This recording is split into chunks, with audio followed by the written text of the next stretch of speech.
We're calling all writers, storytellers and creators of tales of the paranormal and supernatural. Do you have a spine-tingling story that's too chilling to keep to yourself? If the answer is yes, then wherever you are in the world, the Haunted UK Fiction Podcast wants to hear from you. Whether you're a published author, an aspiring writer, or someone with a natural gift for storytelling, this is your chance to share your work with a global audience of listeners who crave the eerie, the unexplained, the otherworldly. We're looking for original fictional short stories or novellas with strong paranormal or supernatural themes. Your stories can be suspenseful, mysterious, atmospheric, terrifying, thought-provoking, even darkly magical. If your story is selected, we'll professionally narrate, record, mix, and master it into an audiobook-style format, then feature it on the show. You'll get a copy of the finished production to use however you like, and you'll retain full ownership of your work. There are no fees, no contracts, and no hidden jargon. Your story deserves to be heard. Whether it's a tale that's been haunting your notebook for years, or maybe something that you're finally ready to unleash, this is your chance to bring it to life. To submit your story for consideration, email us at hauntedukfiction@hotmail.com. And don't forget to follow the show on Instagram at hauntedukfiction. Now sit back and enjoy the episode.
Hello and welcome, dear listeners, to Haunted UK Fiction, a sister podcast to The Haunted UK, which features original flash fiction, short stories and novellas with paranormal themes.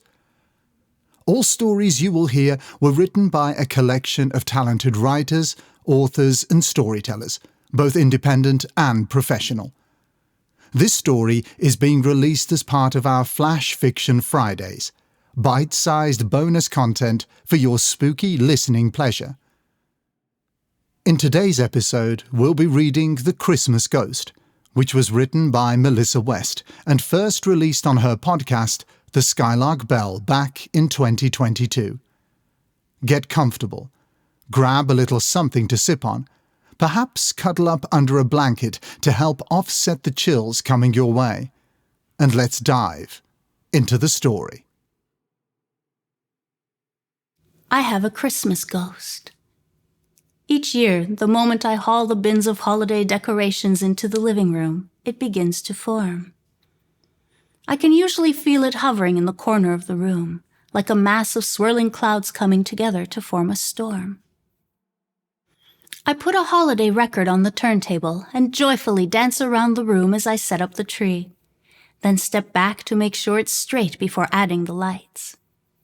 I hang the pine garland on the railing of my front steps, taking the time to adjust the crimson bows just so, then string the lights up in the window. I look around to admire my handiwork, then take a break to snack on fresh-baked sugar cookies and a mug of warm spiced cider. Outside, I hear children laugh and shout as they launch snowballs through the air, their colorful scarves and mittens clashing with the white of the snow. I hold the steaming mug of cider between my palms as I watch them, The opposing teams have now come together to build a snow fort. I take the last sip of my drink, then get back to work. I loop a garland across the doorway to the living room, mesmerized by the reflection of the rainbow lights from the tree caught in its silvery tinsel. Then I set the small figurines in and around the vintage nativity set that once belonged to my mother, more out of tradition than anything else. Lastly, I pin up a vintage-style red velvet banner with Noel printed on it in gold letters. Distracted by the merriment, I forget about the ghost, until the record player puts forth that one song, the one that puts a lump in my throat, the one that coaxes the tears from my eyes, the one that shatters my heart into pieces, the one that sings about being together for the holidays if the fates allow, the one that reminds me that the fates had other plans. This is the point, once sadness and nostalgia take hold, when the ghost moves from the corner of the room like a low-laying fog and wraps itself around me like a blanket. I let the tears flow, the heart break, and the grief take hold, only for the length of a song. I lift the lid on the last box to reveal my collection of ornaments, each one a delicate treasure glittering with significance.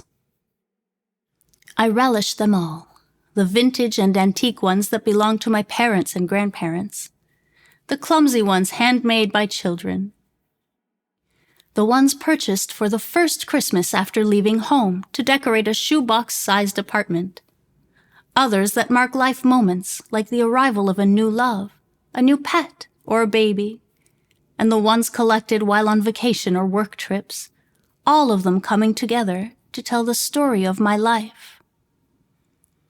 As I hang the ornaments on the tree, the Christmas ghost seeps into my mind. It brings up thoughts of Christmases past, when the magic of childhood gave the holiday a dreamlike quality, like a classic film with a misty glow around the edges of the screen. The Christmas ghost conjures up faces I haven't seen or thought about in years. It brings back memories of gifts long since loved and lost, and the echoes of songs playing on a scratchy record player as we huddled under heaps of hand-knit blankets. The ghost then brings back the sights, sounds, and smells of the holiday kitchen. Meat pies, mashed potatoes and gravy, finger sandwiches, chocolate pudding pie with whipped cream and cherries on top, every flavor of soda under the rainbow, and boxes of cream-filled chocolates and peppermint patties. Things only found at our grandparents' house.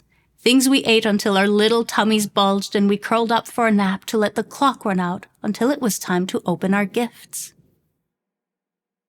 Finally, the last ornament is hung. The record on the turntable has reached its end. The reel of a lifetime of Christmas memories has played out, and the Christmas ghost withdraws. Alone with my thoughts, I look out the window at the falling snow. Unusually large, delicate snowflakes float from the sky like feathers on a summer breeze. The world outside looks so very still in comparison, the children having been called in for supper, leaving their half-built fort and a handful of snow angels behind. I stand at the window, watching as the snow gradually covers the ground, staring at the path leading to the house, wishing for footprints to appear, wishing for the doorbell to ring. But the world remains still and silent under the darkening sky.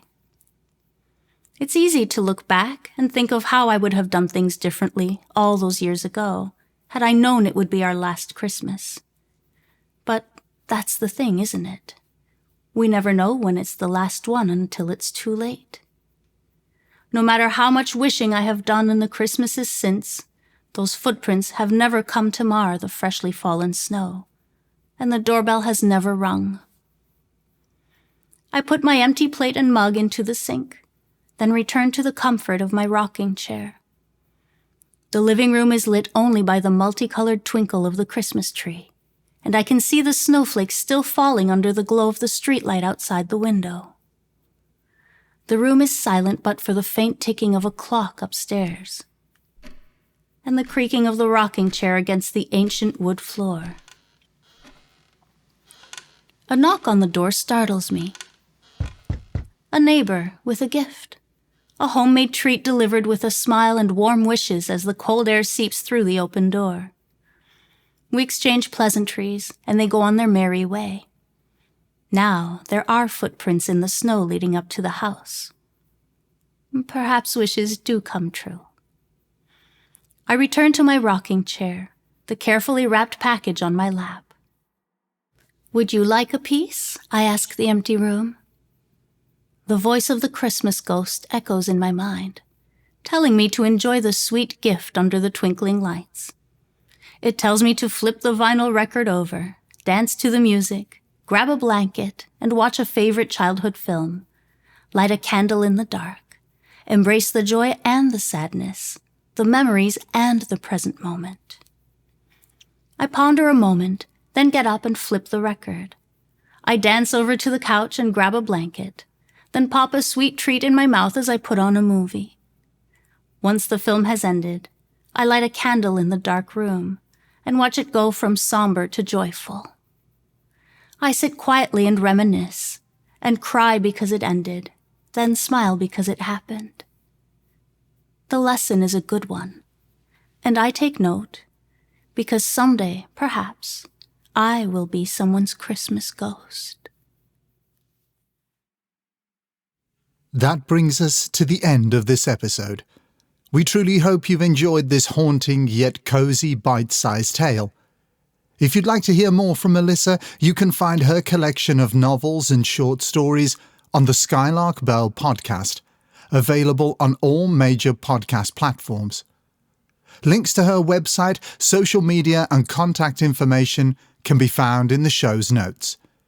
If you have an original story that would send a chill down our spines, and you would like to submit it for review, simply send it in to hauntedukfiction@hotmail.com. That's hauntedukfiction@hotmail.com. Until the next time, stay safe and take care.